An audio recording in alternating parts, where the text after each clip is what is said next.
Bitcoin possesses all the attributes not only of good money, but of supremely good money. Replacing fiat currency with fiat digital currency is not an improvement. If you want a market-based system of money that doesn't get shut down when it grows past the size of a novelty, it has to be decentralized. Bitcoin is, it's divisible, it's portable, it's all these things.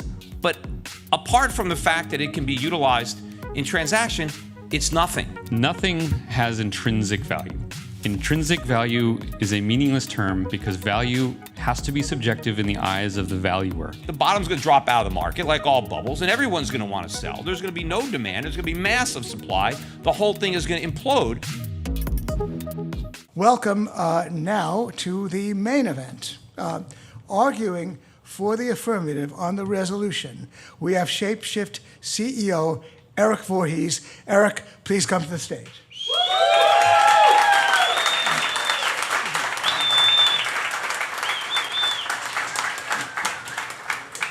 All right.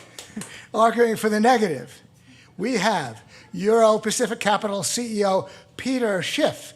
Peter, please come to the stage.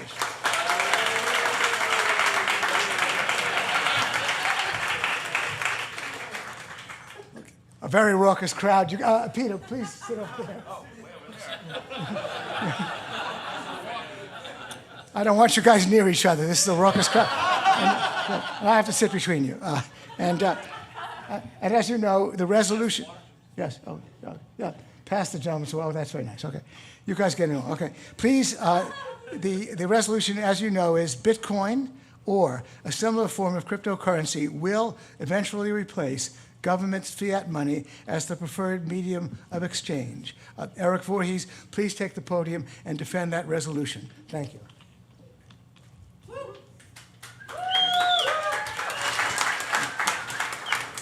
All right. Hello, everyone. My name is Erik Voorhees. I'm the founder and CEO of Shapeshift, which is a leading digital asset exchange. It's available nearly everywhere in the world other than here in New York, because New York is quietly suffocating under a depressing pall of statism. The question of who's more socialist, New York or China, would perhaps be a good topic for a Soho debate. I'd like to thank Gene Epstein and the Forum for hosting the debate. I would also like to thank Peter for agreeing to spar with me here this evening. Peter is someone that I've looked up to for a very long time. Back in 2008, prior to Bitcoin, I listened to Peter's podcasts every day while driving to work. Much of what I've learned about money and economics came from him. So Peter, thank you for all that you have taught me over the years. You're so smart. And thank you especially for agreeing to take the position of defending fiat currency tonight, for Lord knows that I never would. Tonight, I make the case that Bitcoin or a similar form of cryptocurrency will eventually replace government fiat as the preferred means of exchange. I'll use the term Bitcoin loosely here to refer to any such cryptocurrency that accomplishes that goal. I'm going to construct the argument in 4 pieces. First, why Bitcoin is good money. Second, why fiat is bad money. Third, why gold or other forms of market-based money are insufficient. Fourth, why Bitcoin will win. So first, why is Bitcoin good money? As we all know, mankind has used many different things as money. Monies come and go, and the adoption of one monetary standard over another is the rule rather than the exception throughout history. But a society's choice of money is not arbitrary. There are certain attributes of money which seem preferable to others. Gold scores highly on these attributes, which is why it has remained an indelible monetary standard for millennia. To assess Bitcoin's likelihood of assuming the monetary throne for the next period of human history, one must first understand its attributes. First, I'll point out that Bitcoin possesses all the attributes not only of good money, but of supremely good money.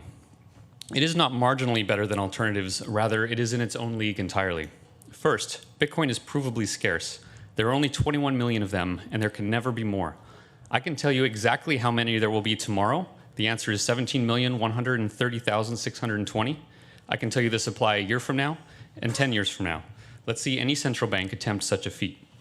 And yet, while scarce, Bitcoin is easily divisible. One Bitcoin can be cut into 100 million pieces and recombined at will. In terms of divisibility, Bitcoin wins hands down over both fiat and gold. Bitcoin is also durable. A Bitcoin exists as a ledger entry, backed up on thousands of computers around the world.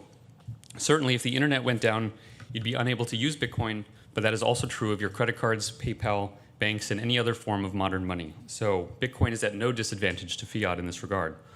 Bitcoin is fungible. Each Bitcoin is worth the same as every other. It is recognizable. Every Bitcoin wallet can quickly attest whether Bitcoin is legitimate or not.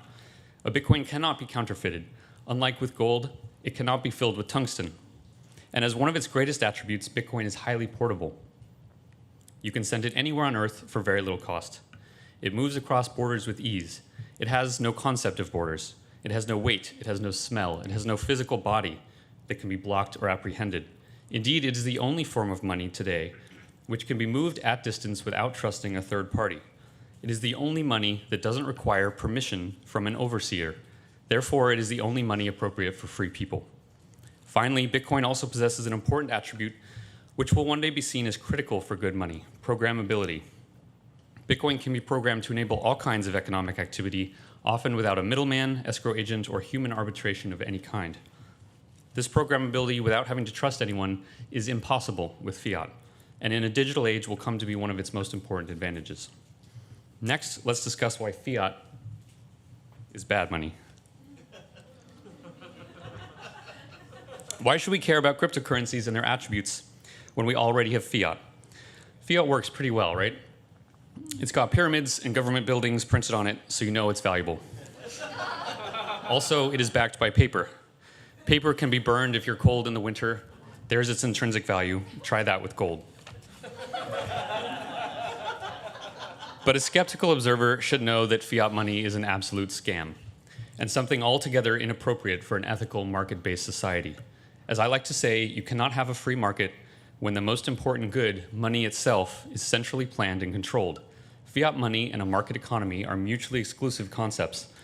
Like oil and water, they can certainly be mixed up together when force is applied, but they will naturally separate and dispel one another over time. Indeed, the average lifespan of fiat is less than 50 years. The US dollar only became fiat in 1971. That's less than the length of William Shatner's career. And as it happened, last week he announced that he has started to mine Bitcoins as well.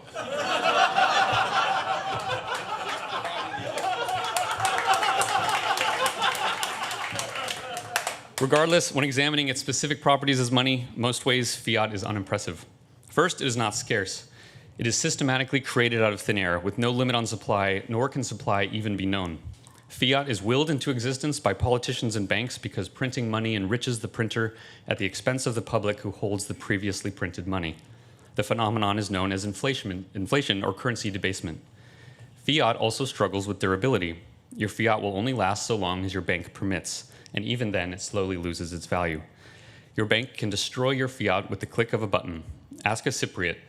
Ask an Argentinian how durable fiat is. With fiat, you are ever dependent on a third party with your wealth. Is that an attribute of money that you find attractive? Some people are comfortable with it because they trust their government, but requiring trust in politicians seems a poor foundation upon which to build a prosperous society.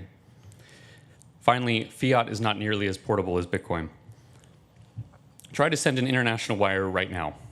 You can't because it's after 5 o'clock. How quaint is that?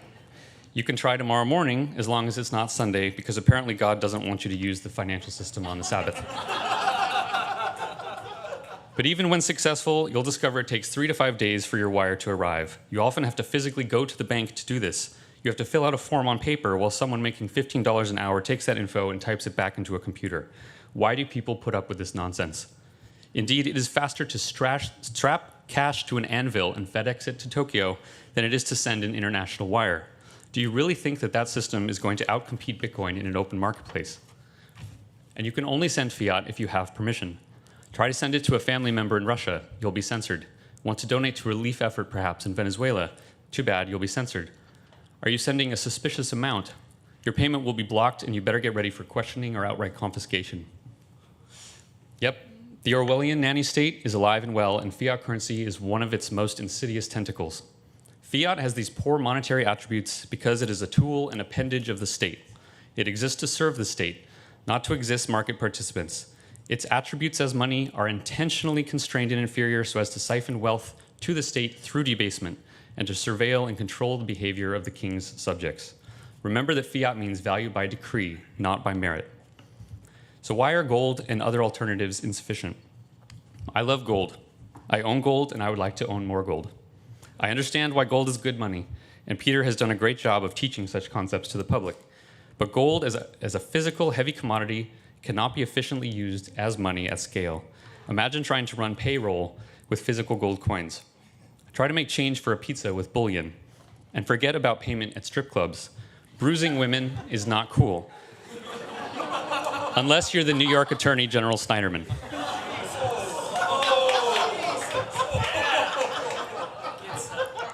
Suffice to say that gold, when in physical form, is impractical for commerce. For gold to work in a modern economy, it must be warehoused by a company, and then digital certificates or credits must be issued against that gold.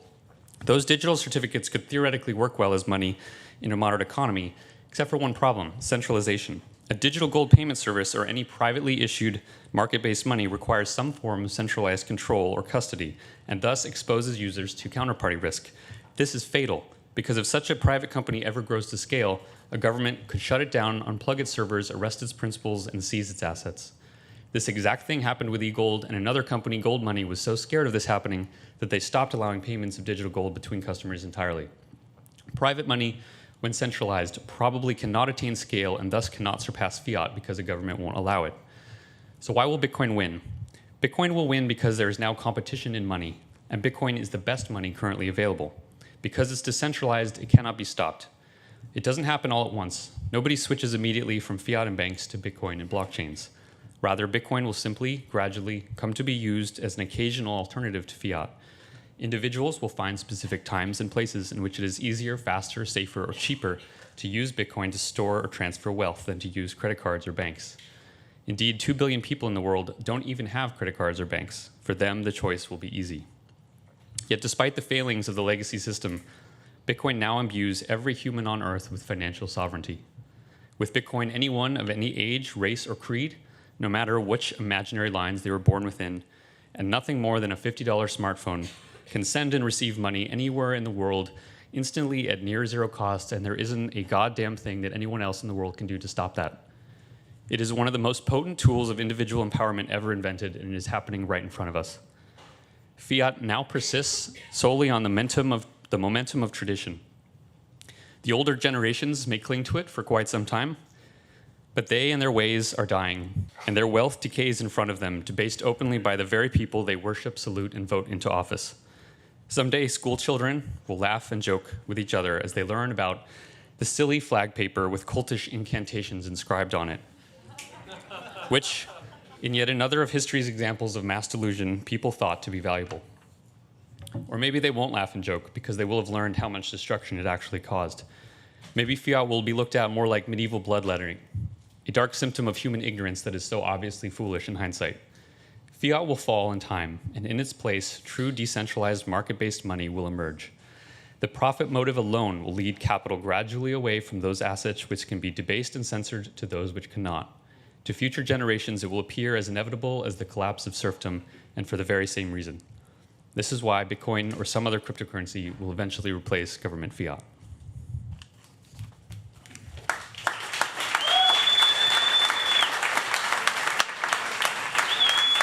Peter Schiff, take the podium. Peter, arguing for the negative. Take it away, Peter. Yeah, thank you, Gene, for inviting me here. Soho Forum, Reason. I worked with Reason on the Occupy Wall Street video that I did.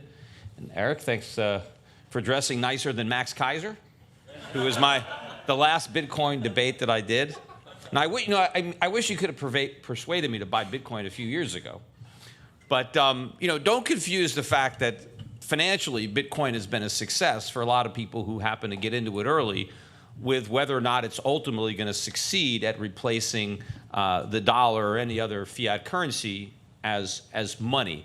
And I'm not here to defend the fiat-based monetary system that exists today. I agree with Eric, it is going to fail, and I believe a currency crisis is headed for us. I just don't believe that the future is Bitcoin, that Bitcoin is going to succeed where the dollar or other fiat currencies fail. And to understand money, you have to understand its origins and what it's attempting to do. I mean, before the dollar was a fiat currency, it was a legitimate currency. And what is a legitimate currency? It's a currency that's actually backed by real money. In the case of the dollar, that real money was gold. Gold backed the dollar. And what gave the dollar value was the gold that backed it up. So nobody wanted dollars. Dollars were just a more convenient way of transacting in gold. And before governments began issuing currency, private banks issued currency backed by gold. Again, the private currency simply facilitated gold transactions. Like, I guess at the strip club, it's easier to put a bill in a stripper than a gold coin, right? So it made it easier. But the stripper is still earning the gold. That's what they wanted. And then before they had paper money, they just had gold coins, right? Gold was, you just, had gold coins. And, coins were an improvement over just nuggets, right? Gold bullion. Why were coins better? Because if the coin was made from a mint that you recognized, you knew exactly how much gold was in that coin. And why is that important? Well, because gold was a commodity, right? And if you are exchanging goods or services for gold, you want to know how much gold you're getting, because that's, it's the weight of gold that's important. How much gold am I getting for whatever it is that I am selling, right? And before they had gold, we had barter, right? Everybody just had to trade one product for another product. Gold, money, the invention of money, right, made commerce much more efficient. And of course, gold was not the only money. It wasn't the first money, but it was the best money. And Erik did an excellent job of going over a lot of the characteristics that gold had that made it more efficient as money, other than, let's say, cattle or wheat or oil. Those are commodities, but they don't work as well as money. Gold worked beautifully as money, which is why more and more societies adopted it as money. And what Bitcoin did very successfully is it managed to replicate a lot of those properties that gold had that made it so successful as money. In fact, they created Bitcoin to resemble gold, right? If you look at a picture of Bitcoin, not that it actually exists, but the way they tried to present it on a piece of paper, it's always the color of gold. It looks like a gold coin with a B in the middle of it. How do you create Bitcoins? Well, you mine them. I mean, there's no picks, there's no real mining, but they just called it mining because they wanted to make it sound like you were creating digital gold, right? But the reason that I have referred to it as being fool's gold is because Bitcoin is replicating all of the properties of gold except the most important one. And that's the metal itself, the element, the rare, scarce element that has been valued as a commodity for thousands of years. The reason people wanted gold as money is because it was a luxury good that people wanted. If you didn't want it yourself, somebody else wanted it. You can do all sorts of things with gold other than spend it, right? It's the actual uses, the physical properties. And it's not just the fact that gold is in jewelry, right? That's the most important use, but gold is in all the cell phones that we have. They use it in aerospace, they use it in medicine. I mean, and there's a lot of places that gold would be used, but they don't use it because they use other metals instead that are less expensive. But if they could afford gold, they would use it because gold would do a better job, right? The best teeth, if you want to get a crown, there's gold in it. If you want to save money, then you use something else. But if you want the best, you're going to have gold in there. And so there's real value there. On the other hand, Bitcoin is, yeah, it's divisible, it's portable, it's all these things. But apart from the fact that it can be utilized in transaction, it's nothing.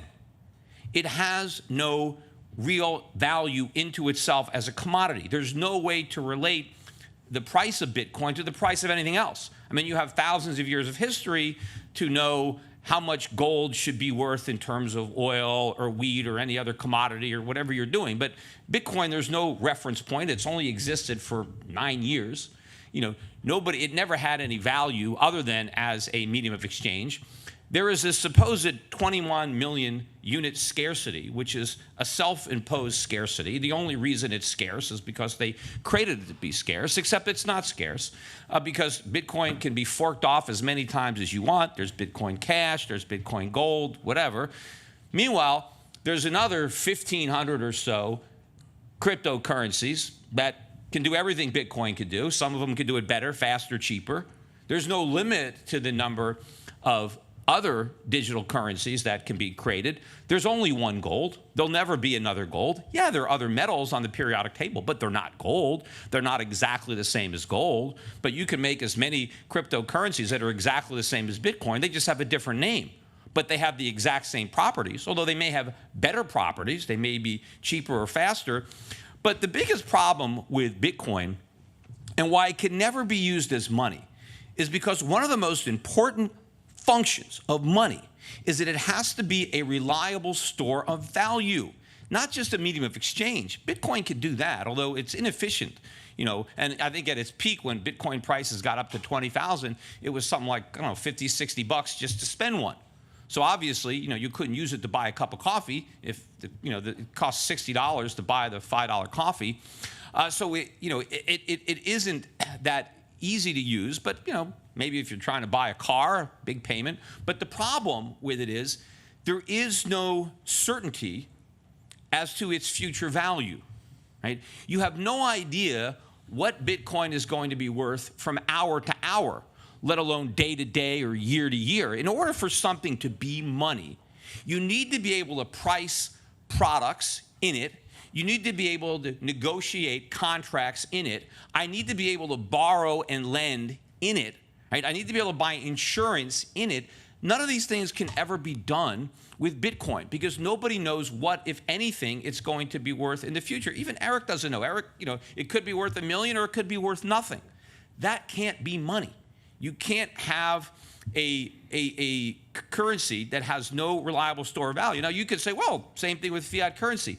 Yeah, fiat currencies have lost value over time, slowly, and eventually they may collapse. But most people who transact in dollars or euros or yen have complete confidence in their value. They may acknowledge that they will lose value slowly, but they accept that. And you have all of the history of use, you have the socially accepted, you have prices, everything is denominated in these local currencies. And even if they're losing value slowly, they're losing value slow enough that the market can still transact in it. But there is no way to transact in Bitcoin. And if you don't like fiat currency and you want to use something else, it is very easy to use gold. As Erik said, you can have a company like Gold Money, for example, that has been, reinvented now more recently, now that Turk sold to BitGold and they changed the name to Gold Money. But you can have gold on deposit and you can spend your gold. You could transfer it very inexpensively to anybody who wants to accept it. You could break it down into grams and you can buy a cup of coffee with it for less money than it would cost you to buy a cup of coffee using your Bitcoin. Sure, Erik says, well, you have to trust a third party. Well, people have been trusting third parties with gold ever since gold's been money. It worked fine in 19th century America when people trusted third parties with their gold. Brinks is the third party that holds your gold at Gold Money. They've never lost an ounce of gold since they've been storing it in their entire 100-some-odd-year history. Now, could the government come in and maybe confiscate their money? Well, they haven't done it before. In theory, any government can confiscate anything, but, they have gold stored all around the world. Is every single government, is Switzerland, is Hong Kong, is Dubai, is Australia, are all these governments going to start seizing gold from every depository?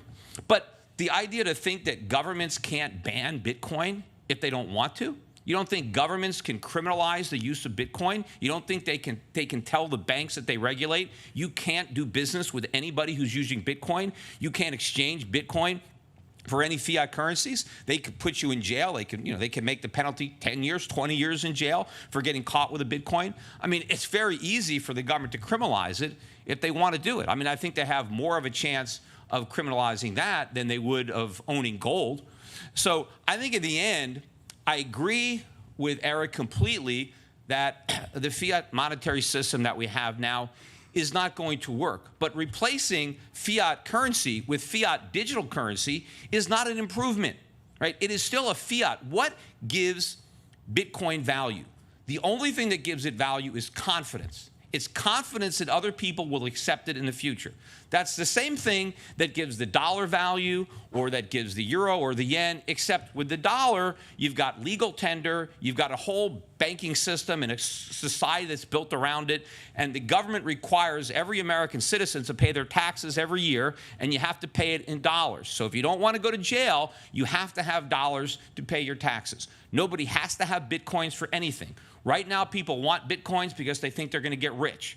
Why do they think they're going to get rich? Because they think the price is going to go up, because they believe that one day it's going to be money. It's not money now. It's not being used as money now. It's being used as a speculative asset. But the speculation is that that's going to change in the future and that one day it'll be money. But that is a promise on which Bitcoin nor any other cryptocurrency is ever capable of delivering. So ultimately, if you want to go to the future, you got to go to the past. The future of money is gold.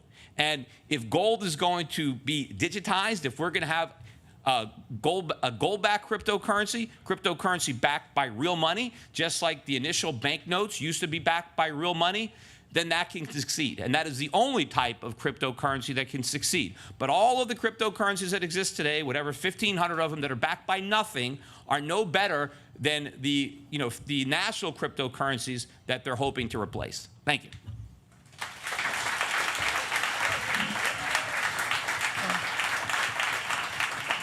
Rebuttal from Erik Voorhees. Take the podium, Erik. Yeah.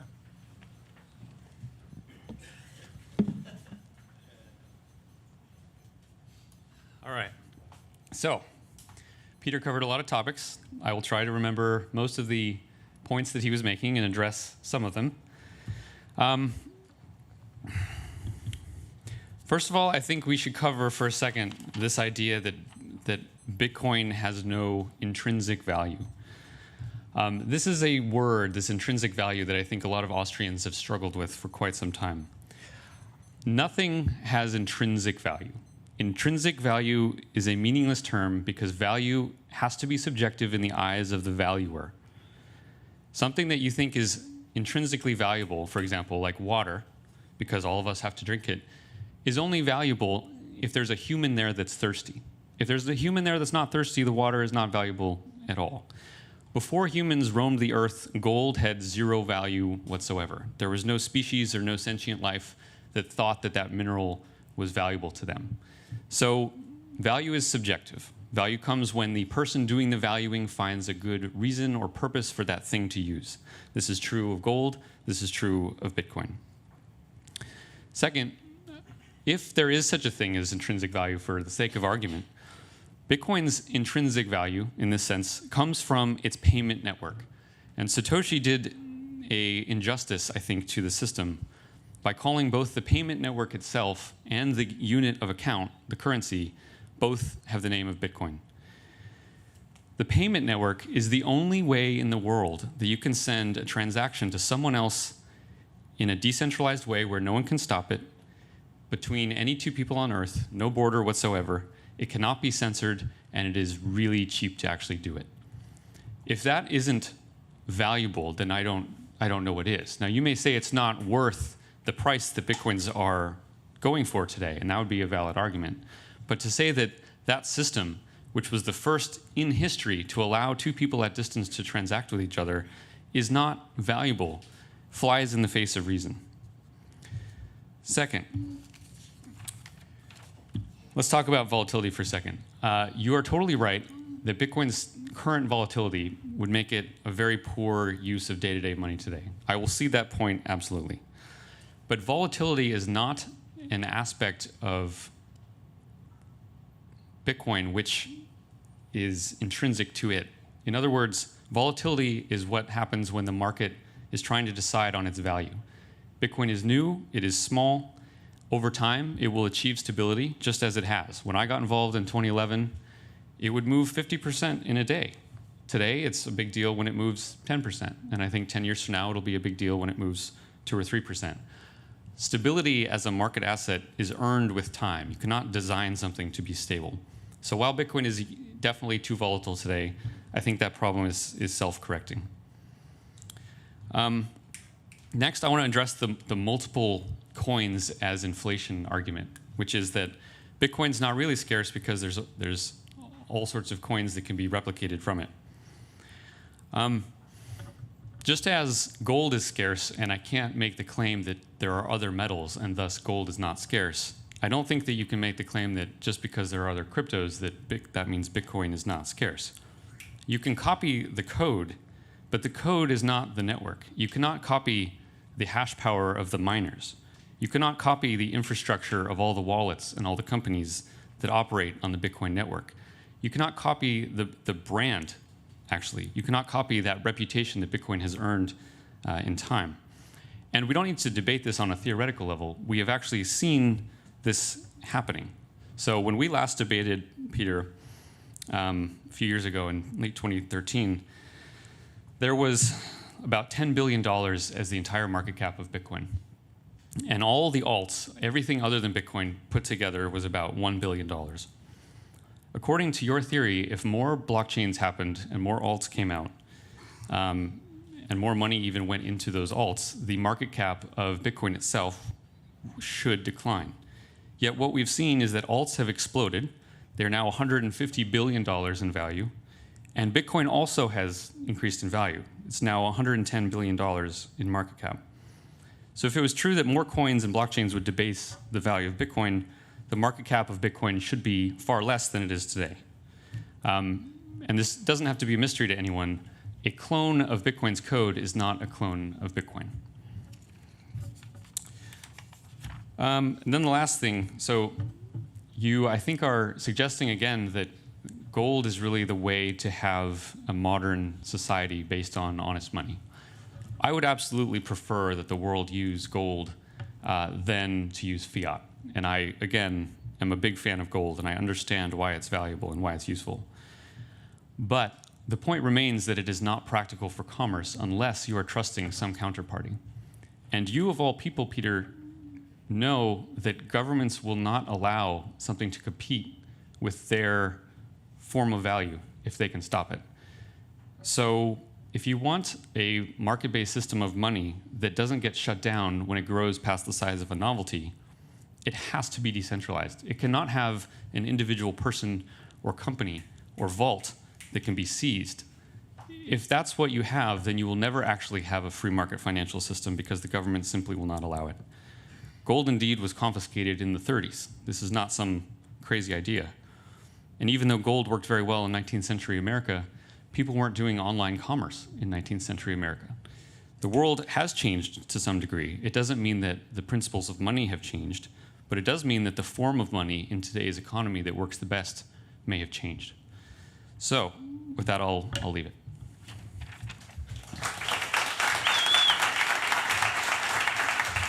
All right, a couple of points. First of all, let me try to go backwards.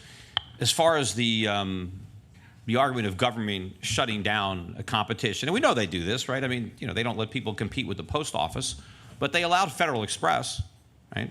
A lot of, Uber hasn't been shut down. I mean, that competes with government monopolies on taxi cabs.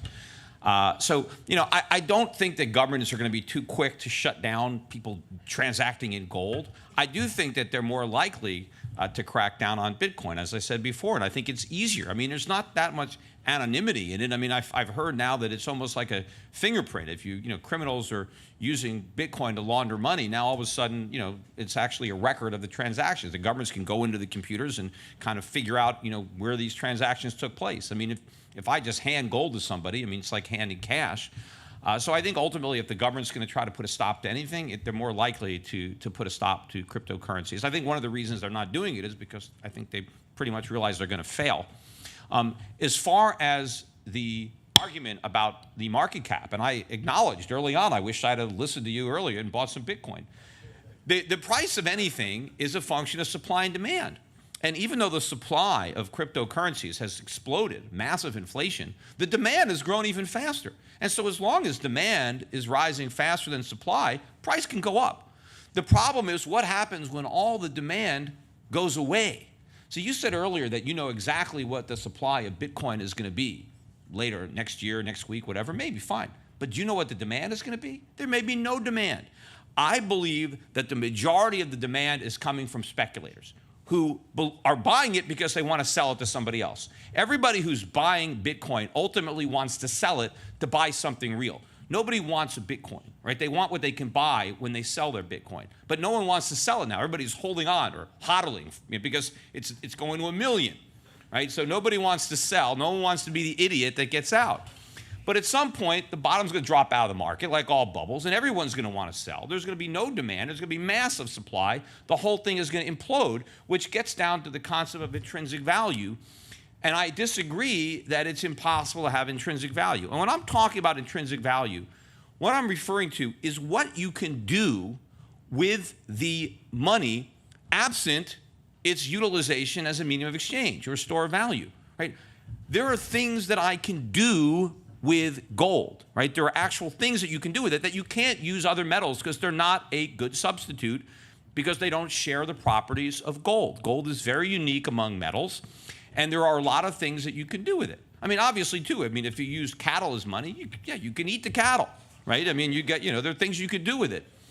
But there is nothing you can do with your Bitcoin. That is the point on the lack of intrinsic value.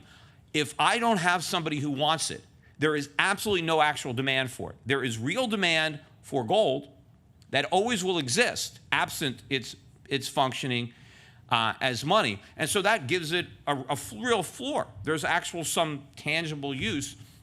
Sure, I mean, there's this big network of people that accept Bitcoin. So what? I mean, how many people have MySpace accounts? Right? That was a network. All right, well, Facebook came along. Oh, it was better. I mean, what's the odds? Think about all the technologies that we have today. Does anybody have the first cell phone ever made? Anyone have the first camera? The first television? The first automobile? No, right? Someone comes up with a better one.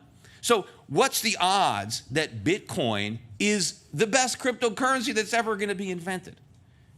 And so if it can be easily replaced by something that's better, because, if you look at what you can do with it, well, I could do the same thing with any other cryptocurrency. But the problem is, even if there's a cryptocurrency now that's better than Bitcoin, and there probably are many, there are other ones that have yet to be devised that will be better than those. And so the problem is you can't use it as money. You can't store it. Just like I couldn't use the first cell phone as money, or I couldn't use the first car. All these products are losing value in the market as somebody comes up with something better to replace it. Right? Gold, nobody's come up with a better gold. Thousands of years, people tried to make gold and they've succeeded. Alchemists, so we know that's real money, right? But these cryptocurrencies, without any real value. Now you say, well, you can make the argument, well, Peter, the dollar has no intrinsic value. It doesn't, that's right. But what it has is the power of the state, and it has the history of use. I mean, the fact that it used to be backed by gold, and now it's not. I mean, the government's watered down our monetary system gradually over time. So we started with all this trust, because we weren't just trusting anything because the paper money was backed by gold. But slowly, the government went off the gold standard and debased our money, and the dollar's been losing value steadily and slowly over the last 100 years. I mean, eventually it's going to collapse and it'll go away, but it's a slow process. But I think Bitcoin and all these cryptocurrencies, it's going to be a big process because, again, right now, let's say the top was 20,000. I think there's a good chance that the market's topped out. Now, how long is it going to take before it zeroes out? I don't know. There's a lot of trading going on. People are buying and selling. I don't think there's any real capitulation yet. I don't think any of the long-term Bitcoin holders are scared that Bitcoin went down 70%, especially if they've been in it for a long time. But there's a big difference between when your market cap is as high as it is now and you have a 70% drop, then when it went from $1 to 30 cents, when people lost their lunch money. Now you got people with their IRA money. You got people with big amounts of money in Bitcoin that got suckered into this mania between 10,000 and 20,000. And I think that, right now, Bitcoin's got a lot going for it because you got all these kids that are now, millionaires driving their Lambos, right? And everybody else has to tune out all the FUD, right? You don't want to, because they're afraid of missing out, all the FOMO, right? But once the market crashes, And you get the horror stories of people that mortgaged their house and took out credit card loans to buy Bitcoin, and now they lost their life savings, right? All of a sudden, all the stories of instant riches are going to be replaced by stories of big losses. And now the brand is tarnished. And now you've destroyed. Like a lot of these people that bought Bitcoin at 10, 15,000, when they sell out at a loss, they ain't coming back, right? That's going to be, so you destroy your market, you destroy the brand, and all this demand is gone. And all you've got left is a supply. Not just a supply of Bitcoins, but all the altcoins that were created during the mania and all that malinvestment that built up in industries to cultivate to it. It's all going to come crashing down just like every other bubble.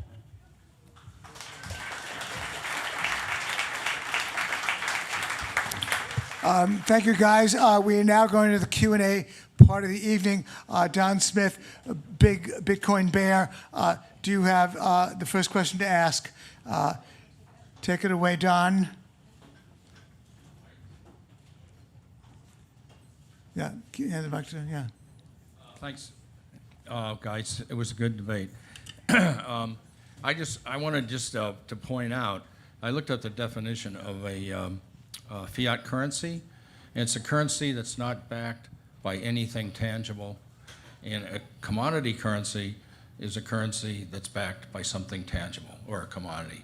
So I think it's kind of funny that we're debating how bad fiat currency is when Bitcoin, by definition, is a fiat currency.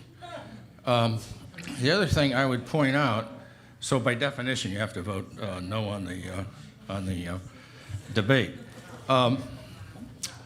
I also point out that you can't really buy anything with a fiat, with Bitcoin right now to speak of. I mean, there's a few places, but and when people talk about hiding money or avoiding taxes, well, anytime you want to buy something, you still got to run it through a bank.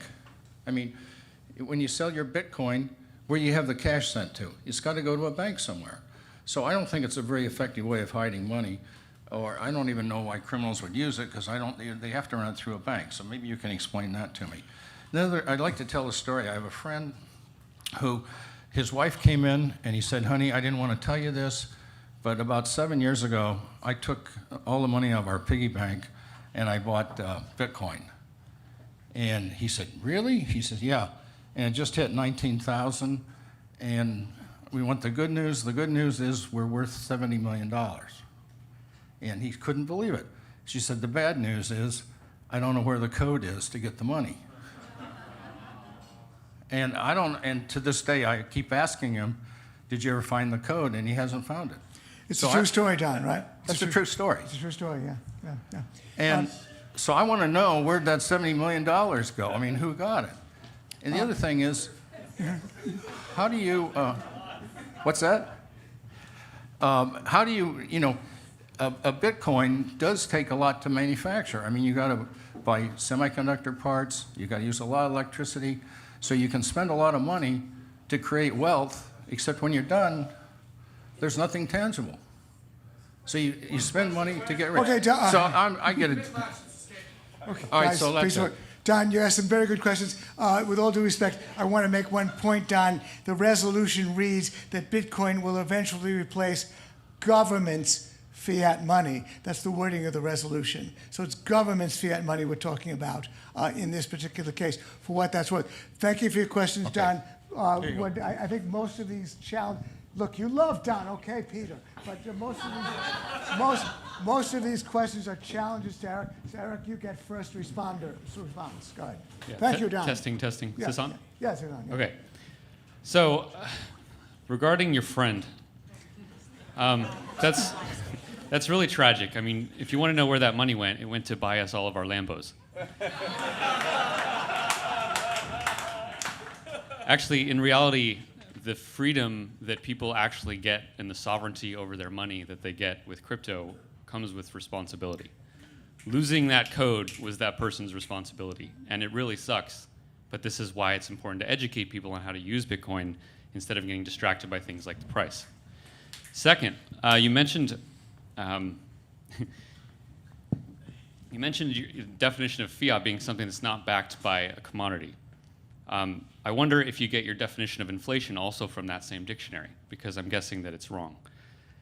Fiat actually means value by decree. It comes from anything that is valuable in a marketplace because some legal reason causes it to be valuable.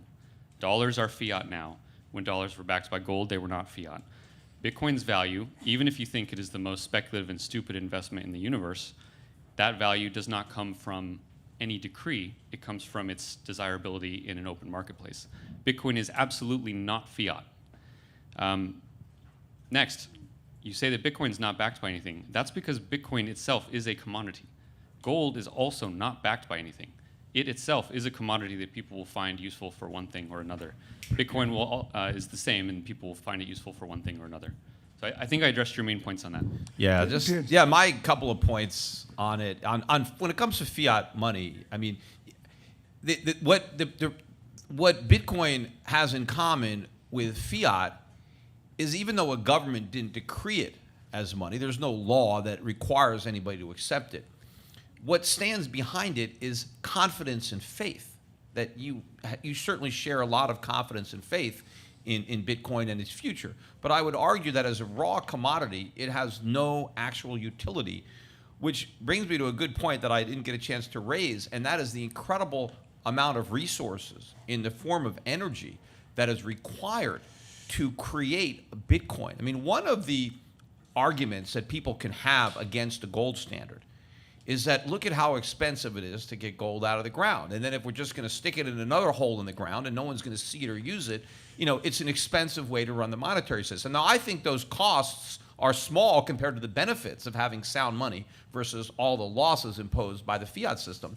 But if you're going to go to a cryptocurrency, at least find one that doesn't cost anything to create. I mean, why have to spend? It actually costs more money to mine a Bitcoin than an ounce of gold. And at least if I take that ounce of gold out of a vault, there is real value there. There's something I can do with that gold. I didn't waste all the resources mining it out of the earth. But the Bitcoin, once this Bitcoin bubble pops, all the electricity that was used to create those Bitcoins was a complete waste. We didn't get anything of value from all those valuable resources that were expended. And you mentioned William Shatner. You know what William Shatner is doing? He's got a power plant. And what he's doing is selling the power to the Bitcoin miners. He's not mining them himself. He's just selling these guys power so that they can keep on making Bitcoins. But eventually, the whole thing crashes, and no one's going to mine a Bitcoin if it costs whatever $6,000 to mine one, and they're only selling for $1,000 or $500. Then I guess the mining shuts down until the cost comes down. Thank you, Peter. Again, I want to tell the audience that for a very special reason, that resolution says it will eventually replace government's fiat money. Now, Erik is implying that's a redundancy, so to speak, but I meant to put that word in precisely to finesse this issue of fiat money. It's government's fiat money, so that you are still voting on a robust resolution. It will replace government's fiat money. But moderator's prerogative to ask you a question, Peter. The argument is about the value of gold is that first, it trades as a monetary metal, just as Bitcoin trades as a monetary currency. But second, in the case of gold, if it no longer traded as a monetary metal, if there was no demand for it as such, it would collapse in price because its value as an ornamental and industrial metal is quite limited. So that 90% of the reason for gold's price is exactly the same as the reason for Bitcoin's price. Could you respond to that? Well, I would disagree. I mean, first of all, I don't know how you can ascertain that 90% of gold's value comes from its use as money when hardly anybody uses it as money today. It trades as a precious monetary metal. Right. It responds, that's how it trades. That's the argument. Well, but that's not what it's being utilized for today. I believe that's how its price trades. No, that's how it trades. I don't know how it's traded. I mean, it's not traded for that. It's traded just. Peter Schiff does not know how gold trades. Don't know that's a scandal. Bear that in mind. If somebody he doesn't know. if go somebody ahead. is buying gold, you don't know. I mean, you have a lot of industry Yeah. people in there that are in the gold market trading. But I would say that if gold was priced as money right now, it would be priced a lot higher than $1,250 I didn't say an that, ounce. Peter. It I might said- be $10,000 an ounce. Right now, gold is basically priced for jewelry. It's not priced as money. It's not being circulated as money. It's not being saved. Central banks have some gold, but they probably have less gold now than they've ever had in their history. So I don't think there's much of a monetary premium currently built into the price of gold. Peter just made a fascinating statement about gold. We might have a debate about that. Gold trades as jewelry. Fascinating It trades statement. as a commodity. Yeah. It is not being. It doesn't trade is as a not precious being- metal. Okay. It is not being We understand. traded right now as money. Okay, we have to stay. And people are, portfolio managers aren't buying it as insurance. Nobody owns gold, right? If they Okay. want insurance, they use derivatives or they use something else. Okay, you made yourself. But one final question from the moderator, from my moderator's prerogative, and now sort of having to do with the degree to which the government can enforce its will with respect to gold or with respect to Bitcoin. The question for Eric, especially, Peter said that despite the fact that I think he sort of concedes, the government can seize gold. It did under Roosevelt. Gold was unlawful to own, and of course, obviously, it's difficult to hide gold wherever. It is obviously a physical commodity, much more vulnerable. But on the other hand, Peter said, well, but they can say to banks, everybody, look, you get caught trading Bitcoin, 20 years in prison. What about that? Yeah, well, the government could absolutely outlaw Bitcoin. Yeah. It's not Just gonna- as easily as It's- gold? Yeah. Well, more easily, because there would be fewer people that would resist that. Today, a lot of people still think that Bitcoin is just used by criminals because that's what the media likes to tell them.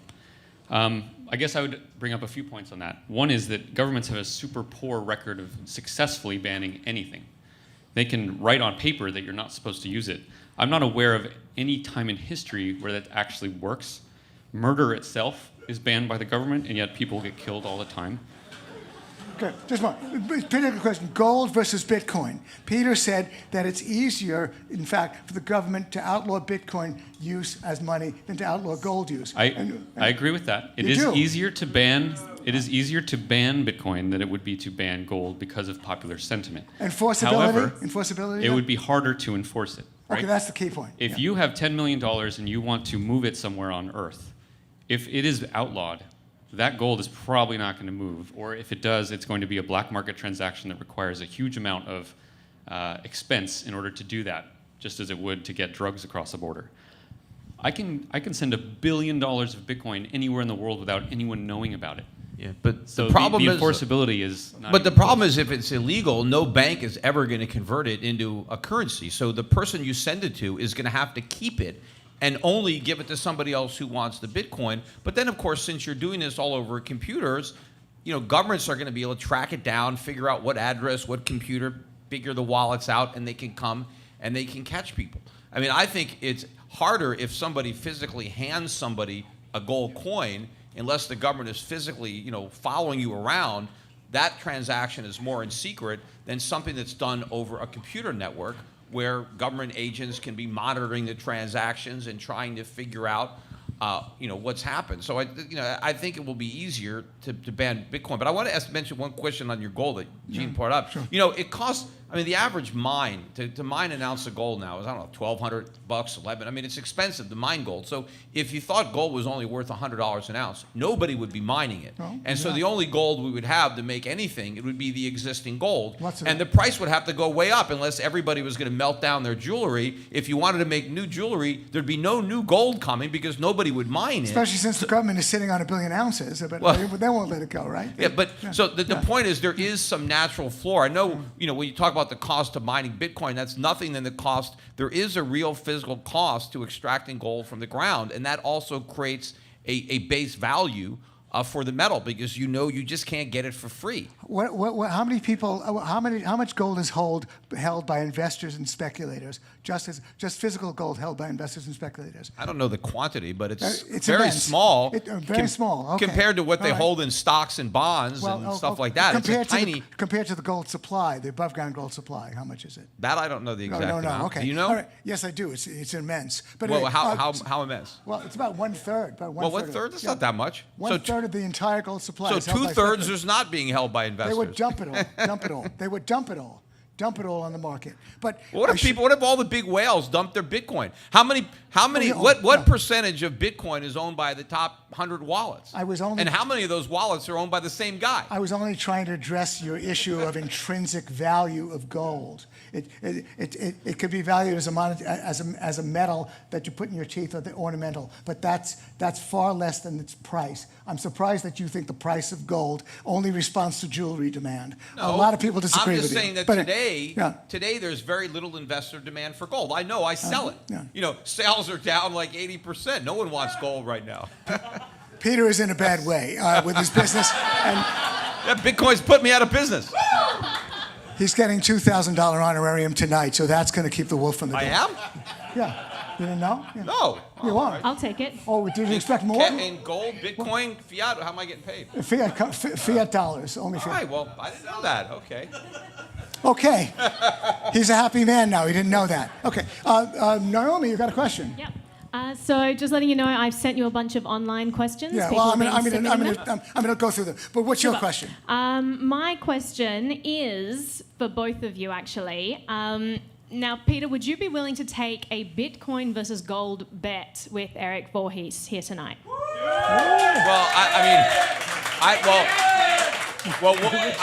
I think he's already betting on it, and I'm betting against it. So I don't know what the point would be of the bet. Put your money where your mouth is. What bet did you have in mind? Skin in the game. Yeah, just you guys could figure out the details yourself, but essentially you would be shorting Bitcoin, and maybe you would exchange the value. Like if you foresee that in the future gold is going to be worth less than the comparative prices between Bitcoin and gold at the moment, then you would owe each other the opposite whenever the bet ends. I don't know. It's hard to agree on the exact terms because Bitcoin could go up before it goes down. I mean, I have no idea what bet you want to make. No, I have it You down. could throw one out there. I have it down. Simple arbitrage. You Eric, go long Bitcoin and short gold. Peter goes long gold and short Bitcoin. And in 12 months, we pony up.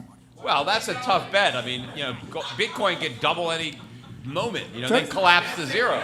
Eric, John Smith will take that bet. I know he will. But the longer the time period, the more certain I am that I'm right. 36 months? The shorter the time period, you just Okay, don't no, know, this is one of those like classic Julian Simon bet. You don't How know.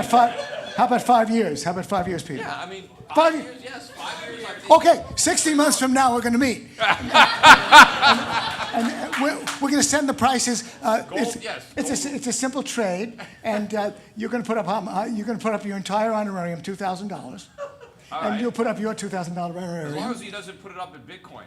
Put up, Well, it's going to be a fair cut. We're going to arrange something. Very good suggestion, Naomi. We're going to work something out later. Next question.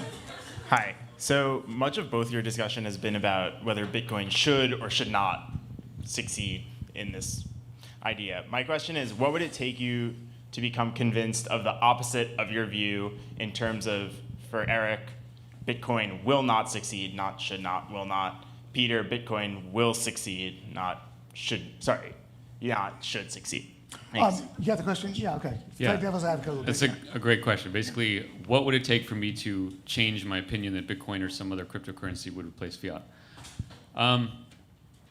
If something better than cryptocurrency happened, right, like something that didn't use blockchains at all, but something that hasn't been invented yet that came along that seemed to be objectively better as a form of money, that could do it.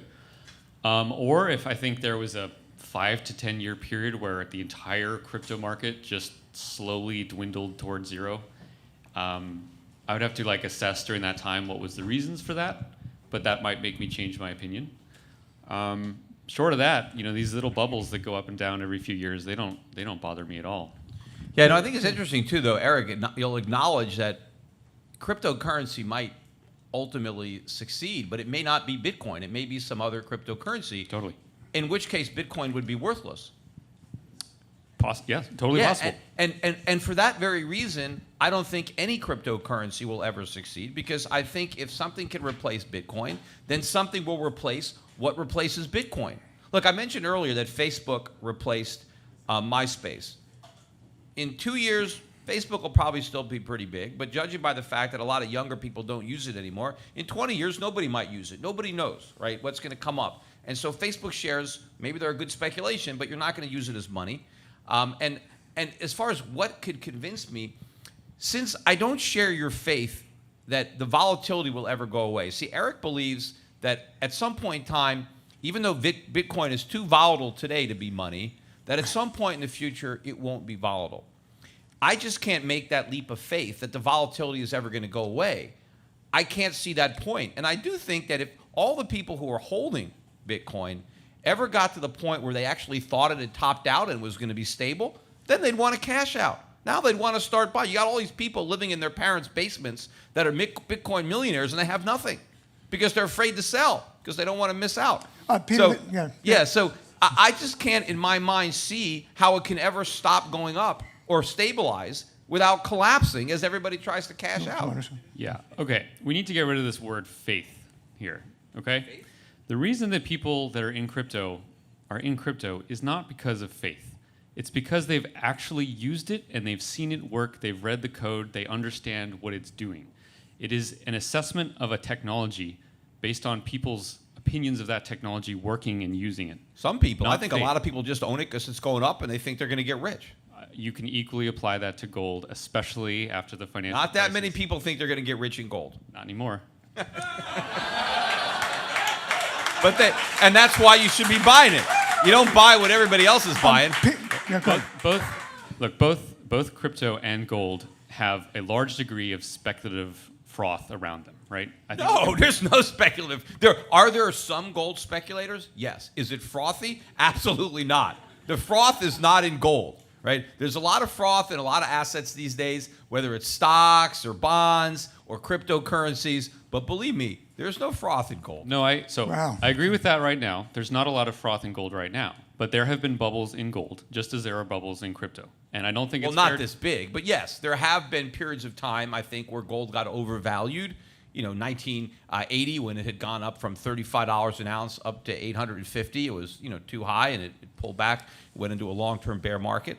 But not to the extent. The bubble that I think we've seen in cryptocurrencies, I think, is unparalleled. I mean, I think this is, when they write the history books and about bubbles, you have the popular delusions and madness of crowds. I mean, cryptocurrencies doesn't even need to be a chapter. It could be its own book. I think even if Bitcoin topped out at 20,000, the whole crypto thing might still be the biggest bubble we've ever seen.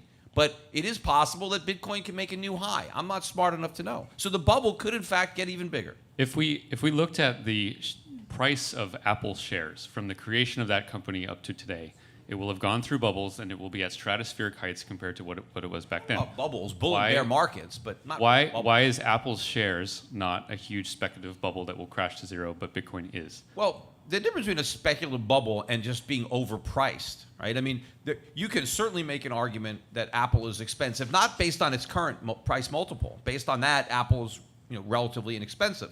But the question is, can it maintain its dominance? Can it maintain its market share in a free market where everybody is gunning for it? Everybody's trying to outdo it and make a better product, right? Build a better mousetrap. What is the odds that Apple can continue to innovate at the rate of the past in the future, and that its market cap will continue to grow? Eventually, no, it's going to fall. The price is going to drop. But Apple, when you buy stock in Apple, you're buying into a company, you're buying into a revenue stream, you're buying all the physical and tangible assets and goodwill of the company. You get the dividend, but when you buy Bitcoin, you're not buying into anything other than the hype and the potential that somebody else is going to pay a higher price, right? The whole bubble mentality is the greater fool. I'm going to buy it because some greater fool is going to pay me more. And that fool is going to buy it because he's expecting a greater fool to outbid him. Well, eventually you run out of fools, and you're the last fool, and that's it. That's a great thing. Okay, we have it. Peter, a question from our vast live stream audience.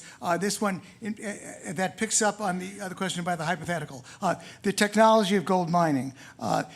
Let's say that gold does get recognized more and more as money, and it expands its price. price doubles, triples, whatever. Are you saying that for all time, this intrinsic notion of yours that gold is always going to be expensive? Can they start mining it from asteroids? I've been told by some gold experts there's more gold in the ocean than we've ever mined in the history of the world.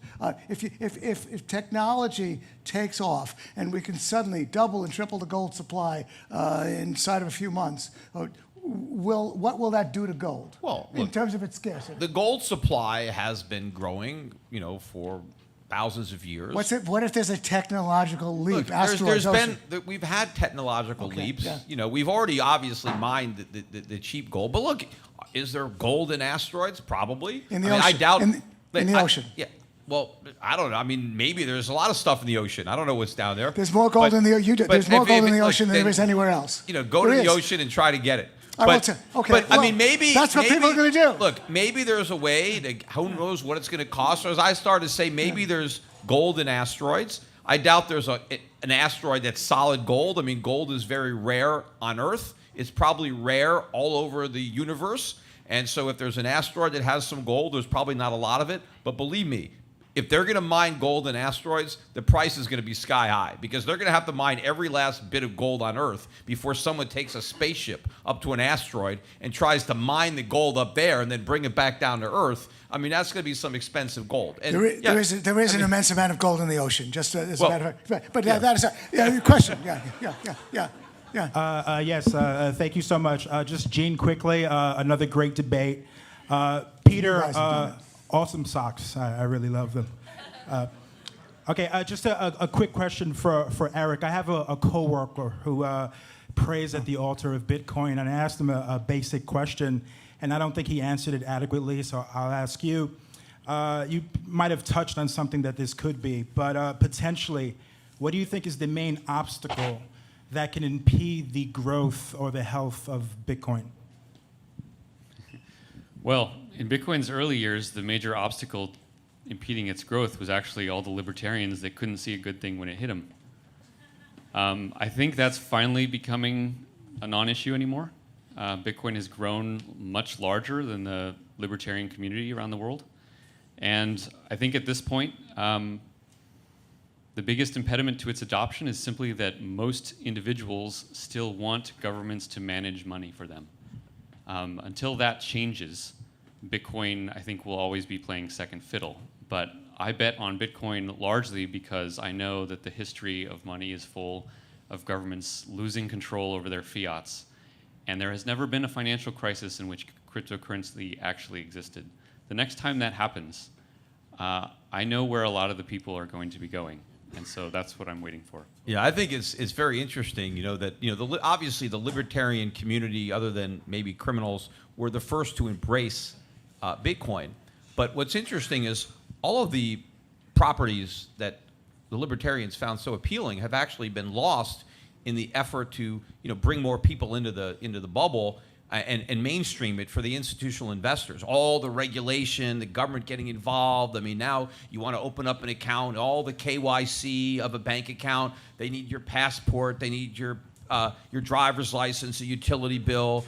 The transaction costs have gone up. The government oversight. It's not now this thing that you're operating underneath the radar, right? You're free from the banking system and Big Brother watching your transactions. And gone are the days where it costs next to nothing to transfer, the Bitcoin because the transaction costs have gone up. So I think Bitcoin has lost a lot of that appeal in order to get the hedge funds involved and the big money in. And I think this is great for the libertarians who got in early and now they have, somebody to sell to. They can cash out. But if they actually stop and think, what Bitcoin has become is not what they originally embraced. It's something entirely different. It's what they argued against. So totally disagree with that. Bitcoin has absolutely grown, and many more people are involved now than they used to be, and a much higher portion of those people are no longer libertarian types. And that's okay. That's kind of all part of the plan. To say that Bitcoin has lost its properties that made it useful in the beginning is simply not true. Not really useful. Well, hold on, kind of Peter. attracted the libertarians Hold on. to it. Now it's all the greed and I'm going to get rich. Okay, that has happened both in gold and crypto, so I don't think that's any different there. There is no government in the world that knows how many Bitcoins I have. That was true in 2011, and it's true today, and it'll be true 10 years from now. But gold has never been about getting rich. Gold is about not becoming poor, right? Gold is about preserving. Gold is about preserving wealth. It's a store of value. It is not a get-rich-quick scheme. People are not buying Bitcoin today to store anything or preserve anything. People are buying Bitcoin because they think the price is going to go up. So they're trying to accumulate wealth by owning Bitcoin. People buy gold in order to preserve the wealth they've already accumulated. Okay. Are you saying that there's not a single person that owns Bitcoin that did it for anything other than speculative fervor? No, I'm saying initially a lot of people got in for all sorts of reasons. But I would say that most of the people who have bought Bitcoin in the last 6 months to a year, most of those people were motivated solely by profit. Gold has never been about getting rich. Okay, but the question. Well, unless But the question. if you're panning for gold in the ocean, you're trying to get rich. But Okay. Okay. Fair enough. Okay. You're buying it as a store of value, as a conservative way to protect. It's only what we saw in Deadwood. Okay, I agree with that. But the question. Okay, I'm sorry. A big final question. Could you finally address this question that Peter's challenged? The scarcity of Bitcoin. He said there's all these forks having to do with Bitcoin. So is Bitcoin only 21 million ounces, or is Peter right that with all those forks and whatever, there's a lot more than 21 million going to be involved? There's only 21 million Bitcoin. There can never be more than But that. what about the forks? The forks. That's like a lot. not Bitcoin. Just as silver is not gold, just as iron is not gold, Litecoin, Dash, and Monero are not Bitcoin. Okay, unfortunately. But there's no real difference. They all have the same property. I mean, there's a big difference no, they between don't. gold and silver. Well, okay. Factually incorrect. Okay. Unfortunately. What can I do with? All right. Well, if I was on a desert island with my Litecoin, what could I do with it that I can't do with my Bitcoin? You can do about as much as you could do with gold on a desert No, island. I can do a lot with gold on a desert island. Well, okay. I can melt it into a bowl. It's the to old economist eat some joke, food assume- that I find. I can Assume- bash something with it. You know. Time for that economist joke. Assume we have a can opener. The economists are on a desert island. But that aside, guys, you were great, and you are going to now finally be able to give the final bashing in the 5 minute of summation. And so, Peter, as the negative, you go last, and Erik has 5 minutes to sum up. Take it away, Erik. Take the podium.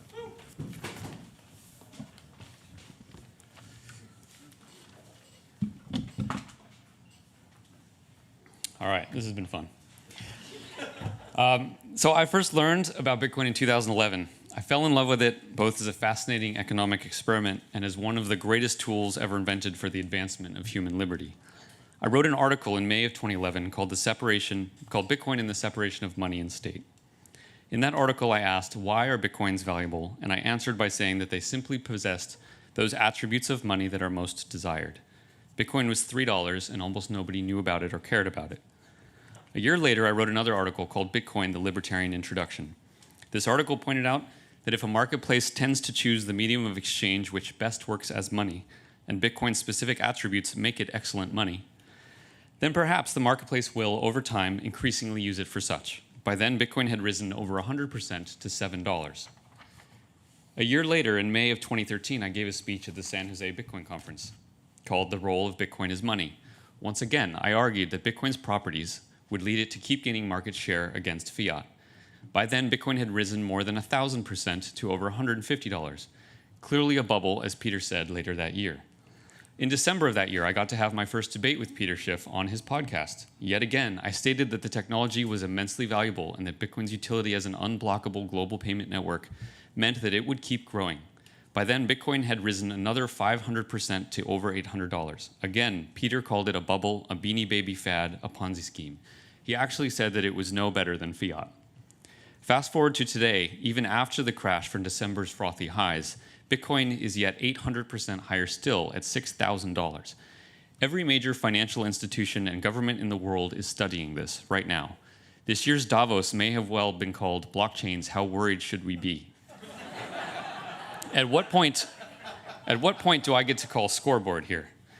This isn't some sci-fi future thing anymore. Crypto is currently pulling in the global financial system and restructuring it through a process of free market metamorphosis. And it is about damn time that we had free markets again. Look, I can sit here and tell you guys all the cool features of Bitcoin, which I have been doing for 7 years, But when it comes to the resolution being made tonight, there is really just one most critical point to understand, and that is this. Bitcoin cannot be debased. It cannot be debased, and it is now competing with the incumbent currency, US dollar fiat, which not only can be debased, but exists in a state of perpetual institutionalized debasement. This dynamic will encourage a virtuous cycle in which rational actors at the margins decide to hold the non-decaying form of money to the exclusion of that which decays. This is the primary reason gold itself has retained its position in society. It cannot be debased by governments either. When comparing two potential monetary alternatives, the one which is the hardest to debase is probably the one you should prefer, other factors being equal. But here the other factors aren't equal. One of them can also be transferred anywhere on Earth between any two people instantly at near zero cost and can't be shut down or censored. How's that for intrinsic value? But ignore for a moment every interesting advantage of Bitcoin. Ignore the ease with which one can send it. Ignore the censorship resistance. Ignore the universality, the fungibility, and the divisibility. Ignore the impossibility of counterfeit. True, Bitcoin surpasses US dollar fiat in all of these, but ignore those for a moment. Focus purely on the fact, the mathematical fact, that Bitcoin cannot be debased no matter how many guns a government wields, no matter how much propaganda it spews or innocent people it imprisons. It does not matter how many meetings the Federal Reserve holds in its halls of chiseled marble. Every year, fiat oozes from the sewer of state. As a consequence, it has lost 98% of its value in the past 100 years. How foolish does one need to be to hold it over the next 100? Compared to gold, Bitcoin provides an efficient digital apparatus of payment and exchange that can enable commerce rather than hinder it. But more importantly, compared to fiat, Bitcoin bestows a gift for which humanity will grow increasingly hungry, an open, honest financial system that is under the control of no man, committee, or nation. Bitcoin will find its way into every tributary of economic activity, and with this gradual adoption, Bitcoin will come to replace fiat as the preferred money and medium of exchange for all sovereign people on Earth.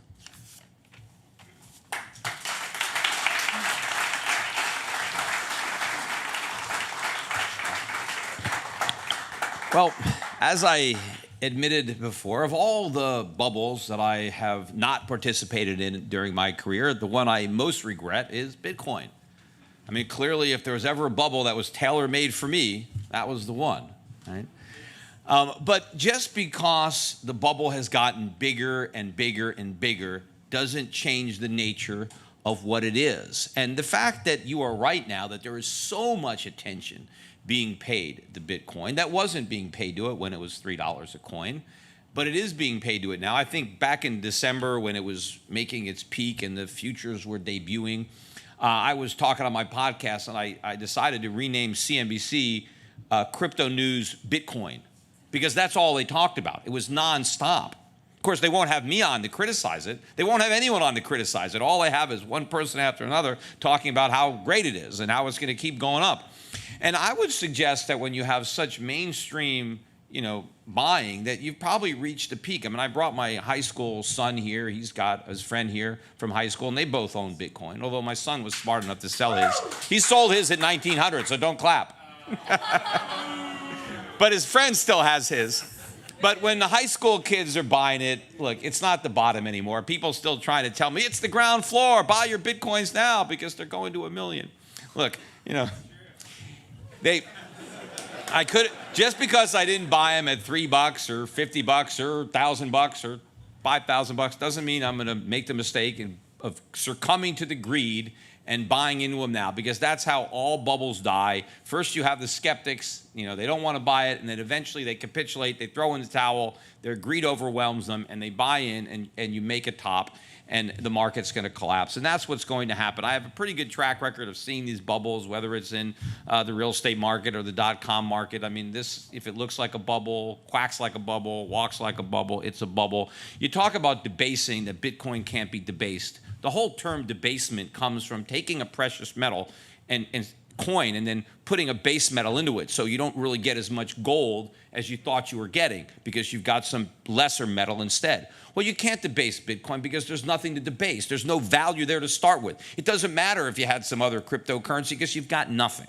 And it doesn't matter, whether, I don't have all the Bitcoin that I thought I have, because at the end of the day, there's nothing there. I don't think that the current fiat system will withstand the test of time. I mean, fiat money has been tried and failed all throughout history. I don't think this giant experiment is going to succeed any better. As Erik mentioned earlier, we've only been on this fiat system since 1971, when the U.S. went off the gold standard, and prior to that, we convinced everybody to be on a dollar standard.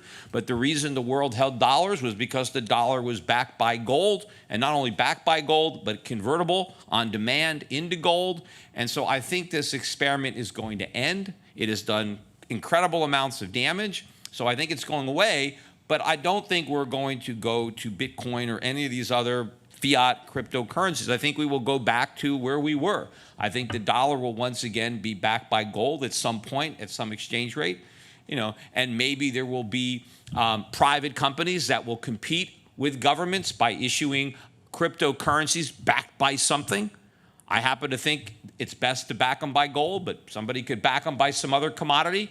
As long as you have money that's backed with something of stable, reliable value that you can relate to other goods and services, then it can be the basis of medium exchange. I mean, modern technology does make it easier. Today, I would think that gold today, with the technology that exists, is easier for gold to function as money than at any point in human history. And that is the real advancement that we have.